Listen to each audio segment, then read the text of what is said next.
تخيل إن كوباية ممكن تدمر حياتك. أنواع الكوبايات اللي بنشرب فيها كل يوم ممكن جدا تكون سبب لتدمير صحتك وحياتك.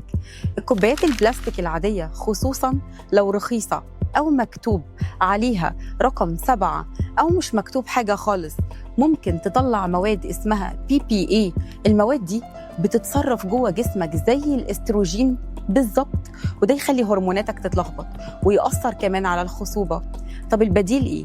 البديل نختار كوبايات صحية، إزاز، ستانلس ستيل، أو حتى بلاستيك BPA فري من شركات موثوقة. وابعدي تماماً عن تسخين البلاستيك أو نحط مشروبات تكون سخنة جوه كوباية بلاستيك، ده بيزود المشكلة.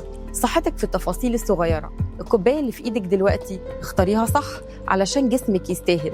تابعيني دكتورة نانسي الفضالي، أخصائية تغذية علاجية وصحة عامة، عشان كل يوم في معلومة تنقذ صحتك وصحة عيلتك.